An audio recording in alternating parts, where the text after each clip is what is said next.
पड़ोसियों से जरूरत की चीजें मांगना हमारे समाज में एक आम बात है और इसे एक सामाजिक अधिकार के रूप में भी देखा जा सकता है। भारतीय संस्कृति में आपसी सहायता और सहयोग को बहुत महत्वपूर्ण माना गया है और इस तरह की मांग एक स्वस्थ सामुदायिक जीवन का हिस्सा है। इस अधिकार के प्रयोग के सकारात्मक और नकारात्मक परिणामों को निम्नलिखित विभिन्न पहलुओं से समझा जा सकता है। 1. सामाजिक जुड़ाव। सकारात्मक प्रभाव।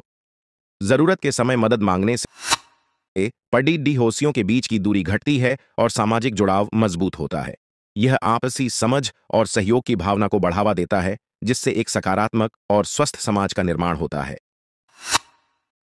नकारात्मक प्रभाव। कभी-कभी बार-बार जरूरतें मांगने से पड़ोसियों के बीच निर्भरता की भावना बढ़ जाती है, जिससे लोग अपनी समस्याओं को स्वयं हल करने की बजाय दूसरों पर निर्भर हो सकते हैं। यह आत्मनिर्भरता में कमी ला सकता है। 2. सामाजिक तनाव और सीमाएं। सकारात्मक प्रभाव। जरूरत की चीजें मांगना और देना लोगों को एक दूसरे की समस्याओं और जरूरतों को समझने का मौका देता है, जो आपसी संबंधों को प्रगाढ़ कर सकता है।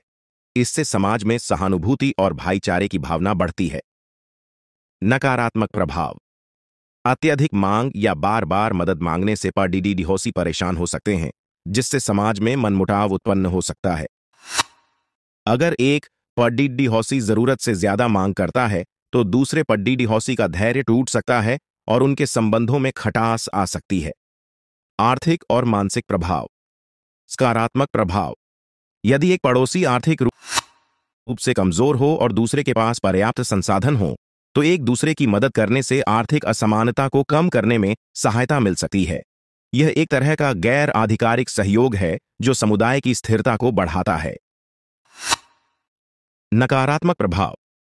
बार-बार जरूरत की चीजें मांगने से दूसरे पड़ोसियों पर आर्थिक दबाव बढ़ सकता है, जिससे उन्हें मानसिक तनाव भी हो सकता है। यह आर्थिक संतुलन को भी प्रभावित कर सकता है, खासकर अगर एक ही परिवार से लगातार मदद मांगी जा रही हो। 4. आपसी विश्वास और सुरक्षा का पहलू। सकारात्मक प्रभाव। जरूरत की चीजें मांगना आपसी विश्वास और सुरक्षा का प्रतीक होता है। अगर एक पड़ोसी मुश्किल समय में दूसरे का साथ देता है, तो इससे एक सुरक्षा की भावना उत्पन्न होती है और दोनों को लगता है कि उनके पास किसी आपातकालीन स्थिति में सहारा है। नकारात्मक प्रभाव। अगर किसी पड़ोसी पर अति निर्भरता हो और उसकी मदद हमेशा सही इरादों से न की जाए, तो यह विश्वास टूट सकता है। पड़ोसी का अनुचित रूप से फायदा उठाना और चीजें वापस न लौटाना भी नकारात्मक प्रभाव डाल सकता है और सुरक्षा को खतरे में डाल सकता है।